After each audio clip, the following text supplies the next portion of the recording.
Dans cette vidéo, je réponds à la question comment immigrer avec sa famille en 2024, avec ou sans résidence permanente. Cette vidéo vient après les mesures de resserrement, notamment au niveau du visa étudiant. Comment les gens qui jusqu'ici avaient la possibilité d'immigrer définitivement avec leur famille à travers un visa étudiant ou pour certains à travers un permis de travail, comment ils vont faire?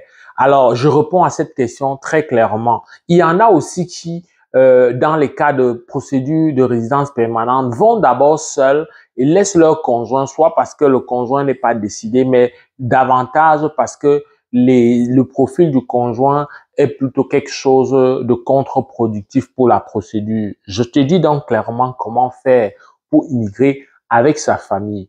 Alors, commençons par les éléments de résidence temporaire parce que ça, c'est ceux qui sont les plus pénalisés ici. Après, on va terminer avec les cas de résidence permanente.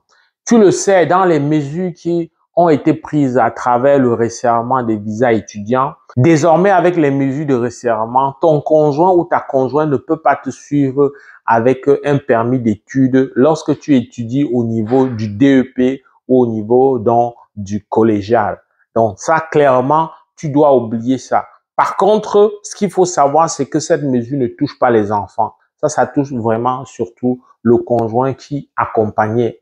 Donc, très clairement, dans ce cas de figure-là, ce qu'il faut faire, c'est de faire en sorte pour le conjoint, soit de prendre un visa visiteur ou alors tout simplement de demander aussi un permis d'études. Et donc, dans la manière de monter le permis d'études, il peut avoir des éléments qui vont être capitalisés, qui vont être mis en avantage, mais très clairement, tu ne peux plus bénéficier d'un permis de travail ouvert, à moins que ce soit, comme j'ai dit, pour un programme, et ça, c'est vraiment incitatif, il n'y a pas de hasard, à moins que le conjoint donc, en question ait un permis d'études pour les études universitaires. Mais crois-moi, c'est devenu quelque chose de suffisamment cher. Les études universitaires sont de loin très, très chères. Je ne compte pas le nombre de personnes seulement sur les 3 derniers mois-ci d'étudiants qui sont en train d'abandonner des études universitaires. On parle d'un minimum autour de 22 23 000 et des cas où on s'en va vers 26 000 sur une année. C'est tout simplement hallucinant. Si je peux avoir 26 000, si je peux verser 26 000 $ fois 3 ou fois 4, comme il y a des programmes de 4 ans, mais ça fait déjà un héritage pour pouvoir faire un investissement sérieux dans son pays d'origine. Donc, il faut souvent, face à des situations, mûrir vraiment la réflexion. Donc, si c'est universitaire, oui, tu peux faire venir, mais à quel prix? Il faut vraiment que ce soit une affaire de personnes hyper riches qui s'engagent dans cette logique-là. Mais on sait très bien que dans la réalité, c'est la classe moyenne ou parfois même les gens plus bas qui vont souvent arriver à ces niveaux d'études-là. Et donc, là-dessus, il faut absolument un visa visiteur ou un autre permis d'études pour le conjoint qui accompagne. Et voilà, amener la candidature ou la demande de visa en tenant compte, en capitalisant un nombre de choses à partir du profil du conjoint qui est déjà là ou qui a déjà son visa. Maintenant, si on parle toujours en restant dans le résident temporaire, cette fois-là pour le permis de travail. Si tu as un permis de travail fermé dans les faits 0, 1, 2 ou 3, mais c'est clair qu'avec ce permis-là, tu peux faire venir ton conjoint, tu peux continuer à faire venir ton conjoint ou ta conjointe. Il n'y a pas de problème à ce niveau. Le problème continue à se poser pour ceux qui sont dans des catégories de manœuvre, c'est-à-dire faire 4 ou 5.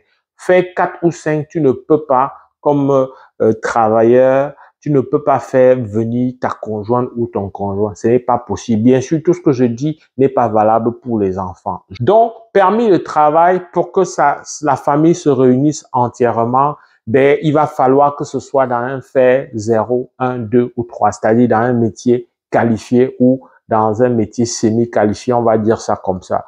Et la bonne chose, c'est que dans cette catégorie-là, le conjoint qui vient avec le permis ouvert, son expérience professionnelle va aussi l'aider pour que demain, il puisse, dans les programmes passerelles, aspirer à la résidence permanente, indépendamment de ce qu'il y a eu séparation ou pas, même si les conjoints, même si tu es accompagnant, tu as un permis ouvert, hein, et que finalement tu arrives, tu n'es plus d'accord de la relation, mais ton permis ouvert va rester valable et tu pourras candidater. Si tu as trouvé du travail dans un métier qualifié, tu pourras candidater vers des programmes, voilà, d'expérience canadienne ou d'expérience québécoise si c'était au Québec. Oui, tu peux faire ça. Tu n'es pas obligé parce que ton permis est lié au permis de ton conjoint ou de ta conjointe. Tu n'es pas obligé, voilà, tu n'es pas tenu de faire ta résidence permanente avec ton conjoint ou ta conjointe. Donc, si clairement la relation ne t'intéresse plus, c'est pas le souhait, c'est pas ce que je te donne comme conseil, mais mon but c'est de te permettre de rester en toute quiétude et te dire que rien ne conditionne dans ton hypothèque ou alors ton issue en tant que résident permanent dans ce cas de figure-là. Donc oui, mais si c'est fait 4-5, pas possible pour l'instant. Allons donc vers la résidence permanente pour terminer. Si c'est une procédure de résidence permanente, il faut toujours regarder, comme moi-même je le dis ici, est-ce qu'en allant ensemble avec le conjoint tout de suite, est-ce que ça favorise ou ça défavorise ma procédure? Mon raisonnement va surtout être valable pour la procédure québécoise. Mais si on est au niveau d'entrée express ou en dehors d'entrée express, ça compte très peu. Ça peut compter là-bas suffisamment, surtout si le requérant principal n'a pas des arguments aussi très forts.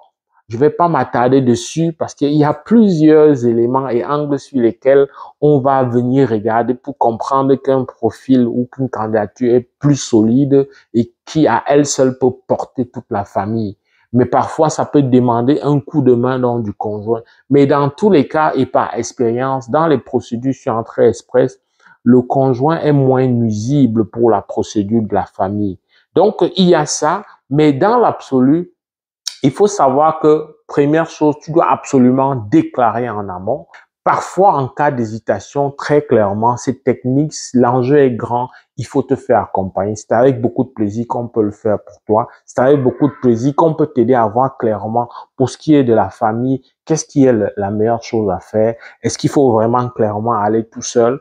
Est-ce que ça peut être une stratégie ou d'abord une personne et avant d'aller dans la procédure finale de résidence permanente, on réunit la famille parce que ça aussi, c'est une possibilité. Ça peut ne pas être vrai même après, mais ça peut être une possibilité que au cours de la procédure, on peut s'insérer le conjoint malgré dans son profil qui est insuffisant. Ce n'est pas vrai dans tous les cas. Ne va pas commettre des erreurs parce que je t'avais fait une vidéo là-dessus. Je préfère toujours te préciser que très souvent, c'est toujours au cas par cas. Ça va dépendre de ton âge, ça va dépendre de ton expérience professionnelle, ça va même surtout dépendre de ton domaine de formation, etc., etc. Parce que n'oublie pas, c'est une immigration choisie qui vient toujours s'adosser sur le besoin, sur le sol de la province ou du territoire qui t'accueille. J'espère que cette vidéo t'a aidé. Si c'est le cas, like, avec beaucoup de plaisir. Je vais te retrouver dans le cadre d'une prochaine vidéo. Porte-toi bien. Boulop!